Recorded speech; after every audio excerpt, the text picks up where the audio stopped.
Okay. Had to turn my volume up a little bit. All right. Just well, nightish in the building. Uncle of all uncles.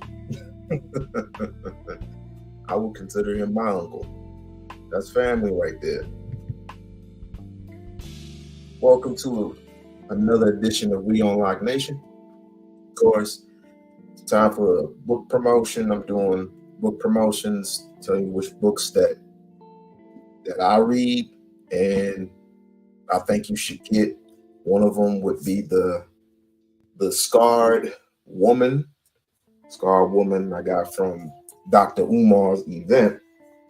And of course, I have another book that people need to read. That is Black Labor, White Wealth. That's also a good book. And of course, everybody's favorite book, Sanzum. I got it right here. Sanzum, The Art of War. Very good book. Very good book to read. Last time we were here, we did a little reaction to Umar's live, and it was pretty good.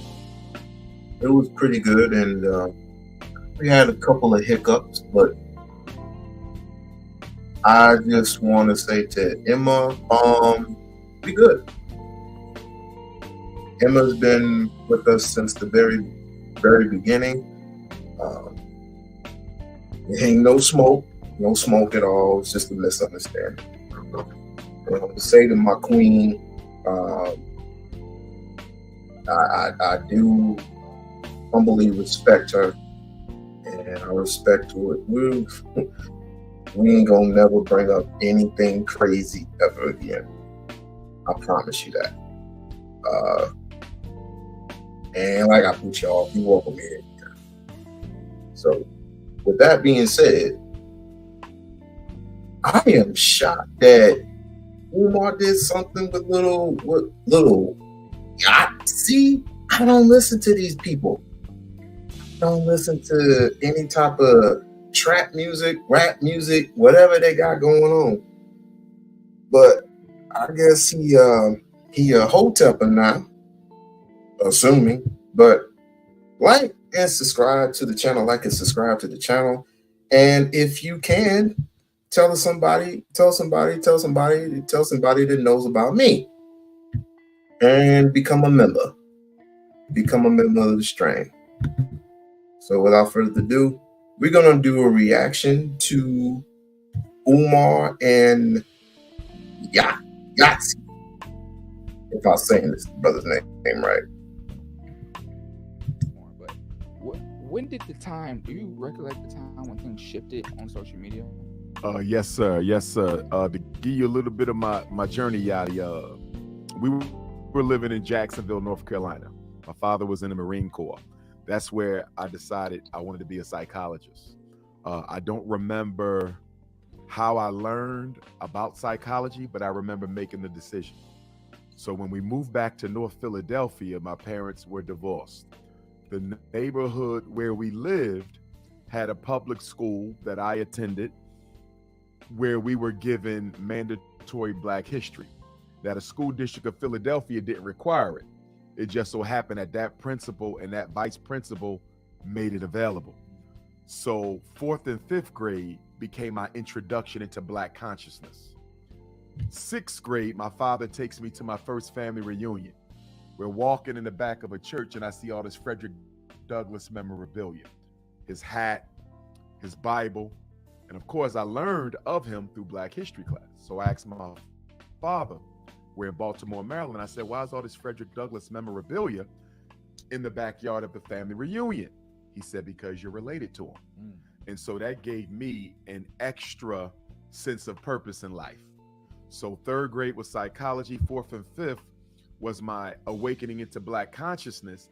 That was also my introduction into public speaking because there was a Black history public speaking contest. And so I entered into that, won first place both times. I never shut up since. And then learning I was related to Frederick Douglass in the 6th grade, I think at that point, the rest of my life's trajectory was set. And then in 2010, everything changed. On September the 18th of 2010, I get an invitation by an African Hebrew brother out of Chicago, Brother Dawa. Rest in peace, because he joined the Ancestors about a year or two ago.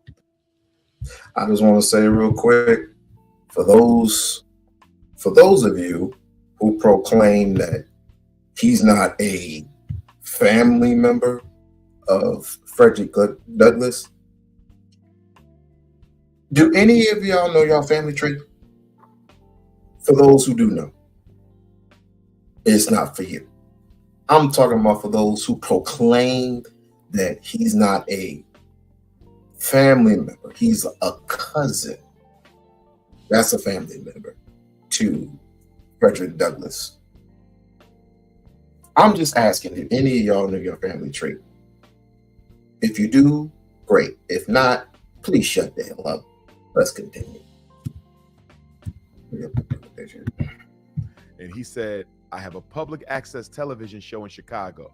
I can't afford to fly you, but if you come up here, I'm going to interview you.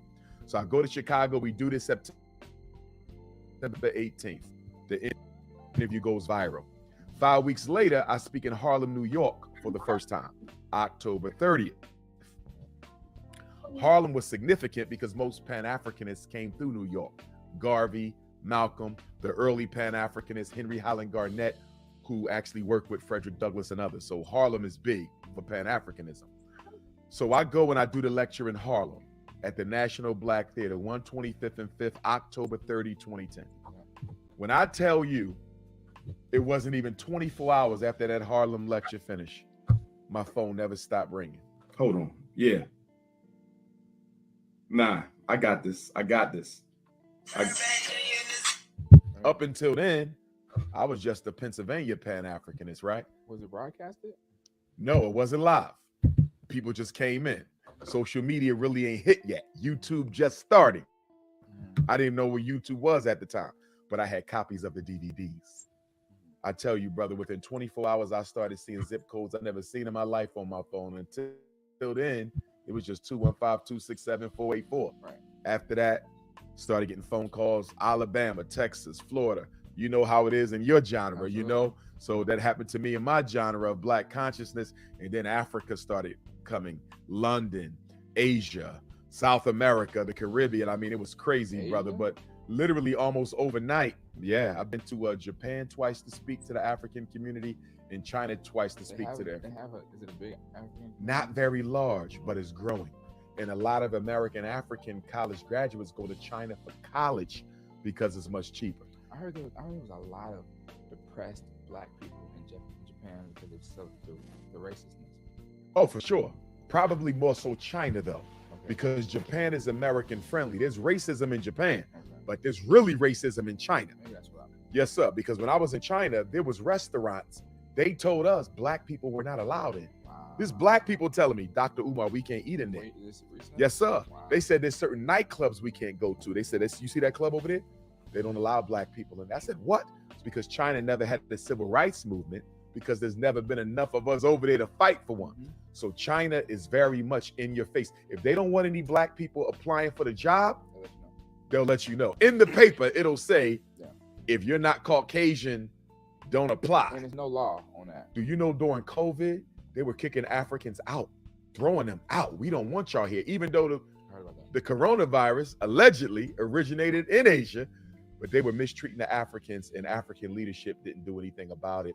But the point, was just, it came overnight, Yachty. And For those who want to travel to places like China, Japan, I would just assume that there's some real good places to go. Never been there. And would I want to go there? Not exactly. I mean, if I really want to go anywhere, it would be Kenya, or in Jamaica. I definitely want to go to Ghana. But I don't think I ever want to go to Japan, or I want to go to China. It would be, if I did, it would be for the video games. That would be basically it. What happened was I got to a point where I was traveling to speak, and it started taking away from my professional responsibilities, because at the time I had about 8 to 10 charter schools, all of whose special education paperwork I was responsible for as far as the psychological testing. And so I had to make a decision. Are you going to keep traveling, or you want to cut back on the traveling and get these evaluations done? Right? And it paid pretty good money. Which one? But I went with my passion, the psych evals, you know, but I went with my passion. I said, I know I was born to do this work. I'm not related to Frederick Douglass by coincidence. This is why I'm here. I cut back on the professional work so I could travel more.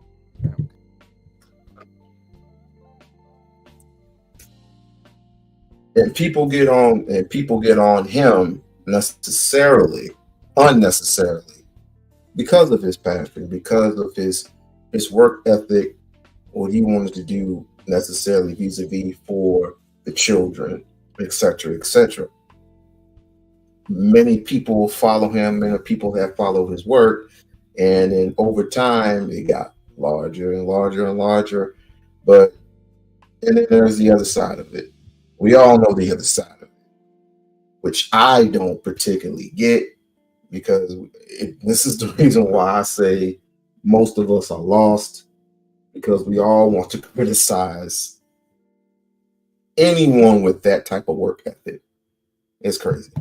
Okay. Stop you real quick. Hello guys, welcome back to A Safe Place. I'm your host, Lil Yachty, and this is Mitchell. my host. Mitchell. Today we got a special guest. Legendary. Today with us, we have Dr. Information that's very strong, that potentially could contradict what you've been taught to believe since you was a child. Most people will scramble to find a way to refute it, or simply just repress it or suppress it or reject it, because having to adjust what you believe in the face of truth can be an earth-shattering reality for a lot of people. They cannot take it. And that's why a lot of religions do not allow people to question doctrine, because most people can't deal with the psychological fallout that comes from finding out something you believe may not be true. Teaching Caucasians sometimes that Jesus was not a Caucasian. So perception affects belief, belief affects perception. But I think if we were more well-read, we would be less susceptible to some of the erroneous beliefs we have and some of the erroneous perceptions. I was looking at a statistic yesterday on how we as American Africans spend our money. And guess what was one of the least areas of spending for the American African community annually for the year? Education? Reading material. Books. And why is that a problem? Because if you're not reading, you're not learning. And if you're not learning, you're not keeping up with your world. Why is that relevant for me as a certified school psychologist?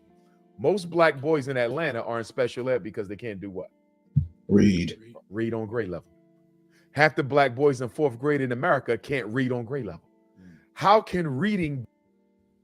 Damn. Let's look at that. Only 12% of Black males are proficient in reading by 8th grade. In 2019, the African American literacy rate was 87.1 compared to 90.1 for whites. If a Black male is not proficient in reading by the 4th grade, they will only have a 20% chance of graduating from high school on grade level.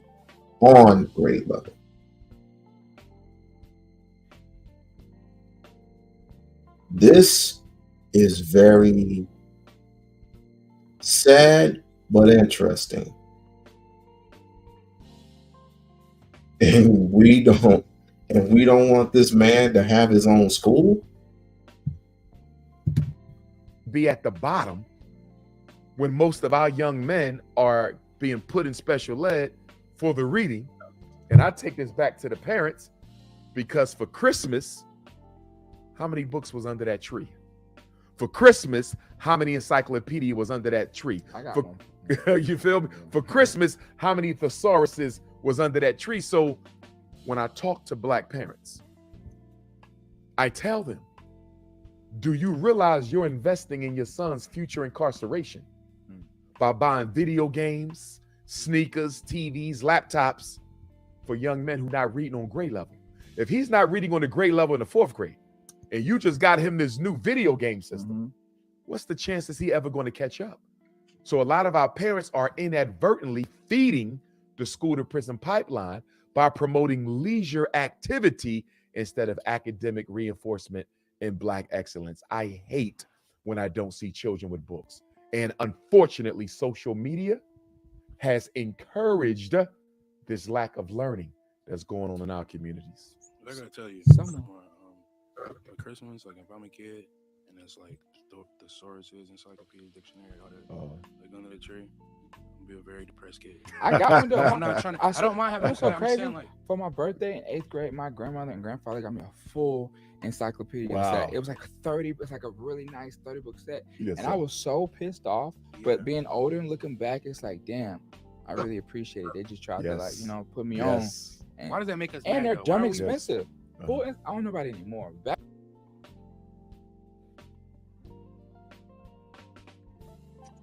The World Book of Encyclopedia 2023. Only $1,000.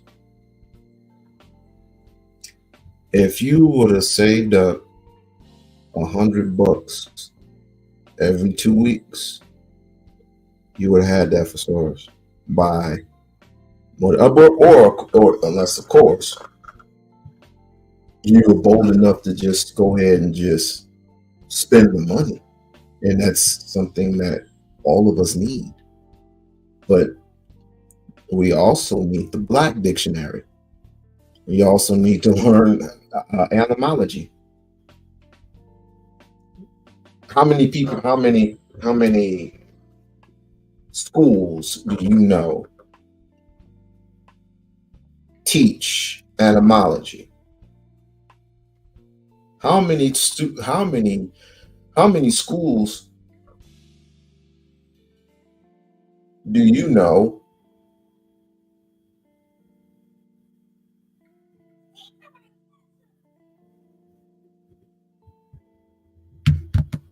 in the day, encyclopedia books, they used to run the ads on TV. Like, it wasn't some cheap shit. No, that was expensive. No, A nice set? yeah. Oh, that was money. It was real deal. That was money. That ass. That was Actually, money. it's actually crazy. I know you were so mad though. I was so blowed, bro. I was That so full like, encyclopedia set as a kid. That is like the worst. and I thing didn't about know. I didn't really know the value of it. I want to go back to what you said. Why do we not like that as a gift though? That's what I'm trying to ask. Exactly. Why is that making me mad? Exactly. You know, you want to know why? In the Black community, we push sports and entertainment to the detriment of academic excellence. That automatically creates a culture where what? Academic achievement is seen as a burden and a punishment. Let me give you an example. I've seen parents who say,